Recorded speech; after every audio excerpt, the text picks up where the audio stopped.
इन में तो को शक कान्हे। हमेशह खां वठी तक़रीबन 90% त पक्का आहे त सोनार बरादरी पाकिस्तान पीपल्स पार्टी सां गॾु रहिया। उहो नवाबनि जो इलेक्शन हुजे त बि गॾु रहिया, जे बल्दियात जो इलेक्शन हुजे त बि हिननि जी सपोर्ट हमेशह खां वठी ॾिसंदो पियो अचां त असां सां गॾु आहे। ऐं असांजो बि जेको हाल आहे तव्हां सां गॾु कुले कुलो सां ॾेई बीठा आहियूं।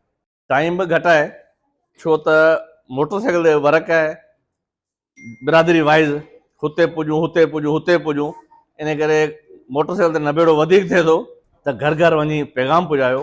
कोशिशि फुल कयूं था त तव्हांखे 100% सर्विस ॾियूं। असां सिर्फ़ु 5 साल में हिकिड़ी दफ़ा या बल्दियात में या जनरल इलेक्शन में वोट घुरण अचूं था, तव्हांजा 24 कलाक कम आहिनि। असीं दिलो जान ख़ुशी सां, इहो हूंदो न हिकिड़ो माण्हू तंग थी वञे, बेज़ारगी न, ख़ुशी सां कयूं त असांखे बि मज़ो अचे। ऐं हिन नौजवाननि सां कमु करण जो असांखे वधीक थोरो मज़ो ईंदो।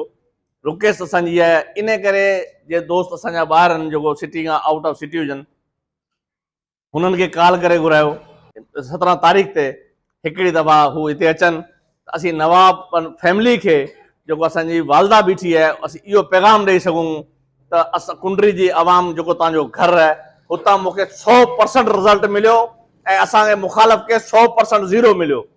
ही असांजो आहे पैगाम। इन करे इहो सुवाल खणी तव्हां रहिया आहियूं। ही जेको असांजो वाक़ई इन में को शक कोन्हे, असांखे जाम सारा माण्हू चवनि पिया हेॾी ढोर ढक छाजी आहे, भॼो छो पिया, मसइलो छा आहे, हुन कहिड़ो कमु कयो जेको हू हुनखे वोट माण्हू ॾींदा। असांजो चवण जो मक़सदु आहे असीं पैगाम ॾियूं कुंडरी वारा त भई ही हुनजो घरु आहे नवाबनि जो, त हितां असां 100% रिज़ल्ट ॾिनो आहे ऐं हुनखे 100% असां हुतां ज़ीरो ॾिनो आहे। इन करे असां चऊं जेको दोस्त नाराज़ बि हुजे, ही छोकिरनि खे कढो, असांजा बुज़ुर्ग वेठा आहिनि, ही बि वञनि माण्हू जो ज़हन ठाहिनि त पीपल पार्टी हर ॾुख सुख में तव्हां सां गॾु आहे, ऐं तव्हां सां गॾु बीठा हूंदासीं। जीअं नवाब तैमूर टालपुर, जीअं भुटो जेकी हिन इलाइक़े में ख़िदमात हुयूं उहो सभिनि जे साम्हूं आहिनि। ऐं हुननि हमेशह कुंडरी शहर जे लाइ, सिंध जे लाइ, हिते जे माण्हुनि जे लाइ, हिते जे अमन अमान लाइ, हिते जे माशी मामलत लाइ हमेशह क़दम खयों ऐं उन्हनि पंहिंजी एफर्ट ॾेखारी ऐं हमेशह ॾेखारंदा रहिया।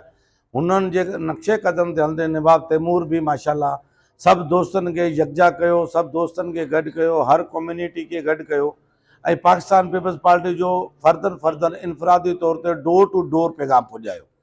ऐं तव्हां दोस्तनि जी तव्हांजी वॾी महिरबानी आहे त तमामु हमेशह पाकिस्तान पीपल्स पार्टी जो साथ ॾिनो आहे ऐं आईंदा बि तव्हां यकीनदानी बुज़ुर्गनि कराई आहे, दोस्तनि कराई आहे।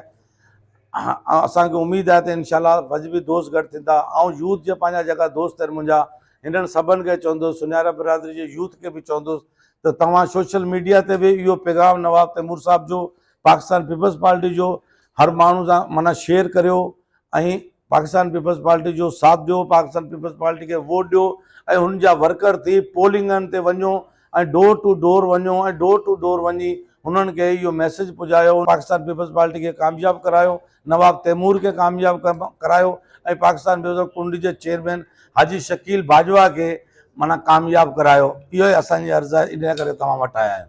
असां सोनारा बिरादरी तक़रीबन 15 सालनि खां, जंहिंमें बीडी जो इलेक्शन हुजे, ज़िमनी हुजे या क़ौमी हुजे, हर इलेक्शन में असांजी बिरादरी सोनारा बिरादरी हुनजो तावन पीपल पार्टी सां रहियो आहे। हमेशह असां वोट तीर खे ॾिनो आहे ऐं इंशाअल्लाह असांजो आईंदे बि इहो प्रोग्राम आहे। हींअर बि जेको असां मुतफ़िक़ थी गॾिजी इहो फ़ैसिलो कयो, नवाब तैमूर साहब उन ते एतमाद रखंदे असां वरी बि हिकिड़ी दफ़ा वोट पीपी खे तीर खे ॾियण जो इरादो कयो आहे।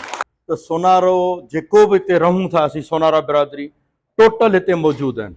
हिकिड़ो बि घर अहिड़ो कोन्हे जेको ना माना हिन में अवां सां मुतफ़िक़ न हुजे या न आयो हुजे या जंहिं मुखालफ़त कई हुजे।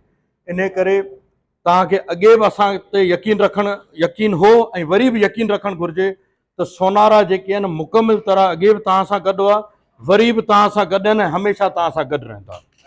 कंहिं बि क़िस्म जी हुन में का बि गुंजाइश न आहे, कंहिं बि क़िस्म जी का बि गुंजाइश न आहे त भई को ॿिए पासे को सोचींदो या वोट कोन। ॿियो इहो अॼु बि डॉक्टर साहब सां मूं ॻाल्हि कई आहे, वरी बि इनशाला असीं हिन चकर असां हींअर प्रोग्राम ठाहियो आहे।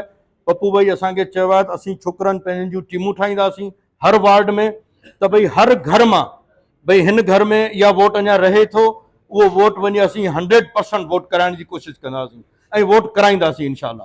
सो तव्हांखे तसली रखणु घुरिजे त सोनारा बिरादरी अॻे बि तव्हां सां गॾु हुई, वरी बि तव्हां सां गॾु आहे, हमेशह तव्हां सां गॾु रहंदी। कोशिशि कई थिए त असीं हिते हिकिड़ी सोनारा गॾिजी वॾी कार्नर मीटिंग करायूं, पर साहब अकेलो हुजण जे करे त प्रोग्राम तमामु घणा आहिनि, मथां रमज़ान शरीफ़ बि हो ऐं उन जे करे पोइ हाणे जेकॾहिं शकील साहब वारा इन्हनि जो टाइम मिलियो आहे त इहो बि असांजे लाइ तैमूर साहब आहिनि, हमेशह असां सां तावन कनि था। असां सोनारनि जो सिर्फ़ु एतिरो ई रहे थो त हरूभरू को बि असां वटि ॿ नंबरी कोन्हे, को सिधी ॻाल्हि साफ़ सुथरी ॻाल्हि हूंदी आहे, पर को जेकॾहिं अची को गले पए थो त अव्हांखे फ़ोन करूं था, यकदमि अव्हां राब्ते में अचो था, अव्हां न आहियो त डॉक्टर साहब राब्ते में अचनि था, असां सां तावन थिए थो। इहो असांजे लाइ हिकिड़ी वॾी ख़ुशी जी ॻाल्हि आहे।